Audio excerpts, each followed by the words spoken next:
안녕하십니까. 원주 북새통 안정환입니다.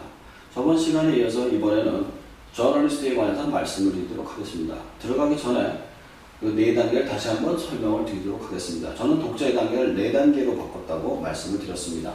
우선 첫 번째, 리더, 읽기만 한 사람. 두 번째, 저널리스트, 책을 읽고 정리하는 사람. 세 번째, 프레젠터, 책을 소개하는 사람. 아서 책으로 쓰는 사람까지 말씀을 드렸는데요. 그 중에서 두 번째 단계인 저널리스트에 관해서 이번 시간에 말씀드리도록 하겠습니다.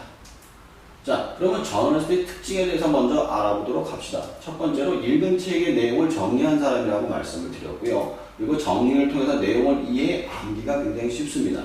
세 번째로 자신만의 의견에 갇힐 수 있다는 그런 단점을 가지고 있죠.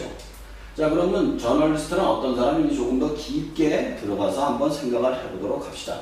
우선 독서 감상문을 쓰는 사람이라고 제가 말씀드렸습니다. 독서 감상문이라는 게 굉장히 주관적인 글을 쓰는 겁니다. 그리고 개인적이며 주관적인 글을 쓴다는 것이죠. 그리고 세 번째, 자신의 독서를 기록으로 남겨 독서를 강화시키는 사람입니다. 제가 앞에도 말씀드렸다시피 헤비급 리더까지도 어떤 글을 읽기만 하고 덮는 순간 다 날아간다고 했습니다. 하지만 글을 갖다 자신의 기억에 남는 글들을 적는 순간 그 기록은 머릿속에서 떠나지 않게 된다는 사실인 것이죠.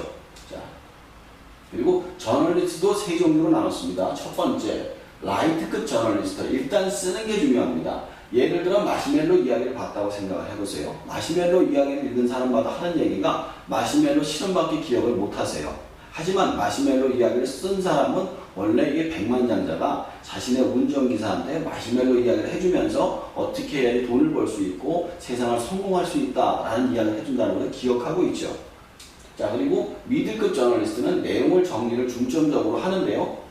예를 들어 데미안을 갖다 제가 들어보겠습니다. 제가 왜냐하면 최초로 자발적인 독서 감상문을 쓴 게 데미안이었거든요. 이 책을 친구의 추천으로 처음 읽었는데 너무나도 재밌어가지고 한 번에 쭉 읽고 읽는 거로 끝나지 않아서 제가 그 내용을 한 장에 정리하고 다른 한 장에는 감상을 적었습니다. 그래서 나중에 군대를 가고 대학을 가서 다시 읽어봤더니 그때 당시 느꼈던 그 감동이라든가 어떤 느낌이 그대로 살아있더라고요. 그래서 책을 읽는 순간 어떤 그 내용과 감상을 그대로 적는 것이 굉장히 중요하다 해가지고 그 미들급 저널리스트란 감상을 쓰는 사람이다 해서 적어보게 됐습니다. 세 번째로 헤비급 저널리스트가 있습니다. 자신만의 감상 중점으로 하는 겁니다. 그러니까 마시멜로 이야기를 비판한다 이렇게 얘기를 했는데요. 어떤 책을 읽었을 때 그 책을 가지고 그 내용을 갖다 목차 그대로 베끼는 것이 아니라 자신의 관점으로 재조합을 하는 겁니다. 마시멜로 비판이라고 쓴 이유는 뭐냐면 마시멜로 실험이 실제로 있었는지, 만약 나라면 마시멜로 실험에 통과할 수 있었을까? 내 아들이 그렇다면 통과할 수 있었을까? 그리고 이제 미래는 어떻게 될 것인가? 그런 이야기를 종합적으로 이야기를 다시 전개하는 것을 어떤 헤비급 저널리스트라고 말을 하는 것이죠. 자, 라이트급 저널리스트의 특징에 대해서 한번 알아봅시다. 우선 적는 습관을 들여야 합니다. 대부분의 사람이 독서만 하고 적지는 않습니다. 왜냐하면 읽는 것만 관심이 있기 때문이죠. 하지만 무조건 적는 습관을 먼저 들여야 하고요. 그 다음에 제목, 저자, 출판사, 내용, 감상순으로 쓰는 게 좋습니다. 이 과정을 안 거치면은 글이 언제, 어디서, 누구의 글인지 모르기 때문에 정리가 되지는 않거든요. 세 번째로, 내용은 자신이 기억하는 순으로 책을 참고해서 간단하게 적을 것. 이게 무슨 얘기냐면 책을 갖다가 적으라고 그러면 그러시는 분들이 있어요. 목차를 베끼고 앞에 나온 감상 베끼고 뒤에 나온 감상 베껴가지고 감상문 다 쓰는 게 학교에서 보통 낼 때 많이 내잖아요. 그렇게 해서는 안 된다는 거죠.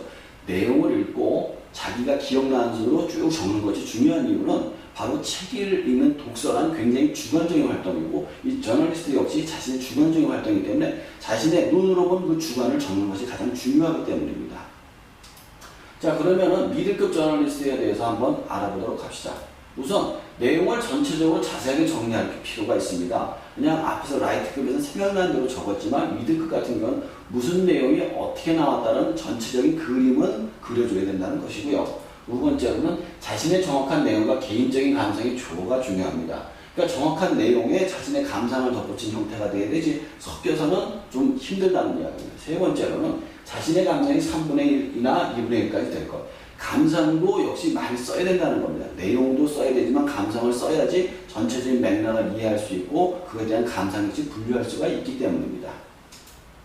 자, 그럼 헤비급 저널리스트는 어떤 사람인지 한번 알아보도록 합시다. 첫 번째로 내용은 간단하게 적니다. 쿨하죠. 그냥 난 이렇게 봤다 이렇게 쓰는 겁니다. 그리고 자신의 감상과 비평을 상세하게 기술해야 됩니다. 한 예로 뭐 김남도의 아프니까 청춘이다라는 책을 읽었어요. 아 정말 감동이 밀려온다. 이런 얘기는 이렇게 보고 이런 얘기는 이렇게 하고 싶다. 그럼 그렇게 쓰세요. 근데 이 얘기는 말도 안 된다. 어떻게 취직을 하는데 이게 도움이 되냐? 라는 비평을 쓸 거면 그렇게 쓰시라는 거죠. 그리고 비평의 기준과 예기를 정확하게 써야 됩니다. 이 이야기가 뭐냐면 앞으로 발표를 하고 책을 쓸 때 어떤 이야기가 나왔어요. 이야기가 나왔는데 이 이야기에 근거가 전혀 없다. 그럼 사람들이 듣지를 않아요. 그렇기 때문에 어떤 비평을 하려면은 그 비평의 기준을 갖다가 어디선가 가져와서 이야기를 써야 된다는 것입니다. 자, 저널리스트를 갖다가 짧게나마 정리를 해드리도록 하겠습니다. 첫 번째, 라이트급 저널리스트는 책 속의 지식을 정리하기 때문에 일단 적는 게 중요하다고 분명히 말씀을 드렸습니다. 그리고 두 번째, 미드급 저널리스트는 감동과 느낌의 기록입니다. 그러니까 내용을 정리하고 그 다음에 감동을 갖다가 적을 수 있는 방법인 거고요. 헤비급 저널리스트는 자신의 관점과 생각 등이 중요합니다. 이후 이게 왜 중요하냐면 자신의 생각에 새로운 책 읽기가 가능해지기 때문에 발표를 할 때나 책을 쓸 때 책의 내용을 그대로 베끼러 온다면 그 사람의 의견은 필요가 없습니다. 왜냐하면 그 책만 보면 되니까. 하지만 자신의 주관이 덧붙여가지고 새로운 방향을 보여주기 때문에 헤비급 저널리스트에는 자신의 관점으로 재구축하는 단계가 반드시 필요하다는 것입니다. 자, 저널리스트는 여기까지 간단하게 마무리를 하도록 하고요. 다음 시간은 프레젠터에 관해서 소개를 해드리도록 하겠습니다.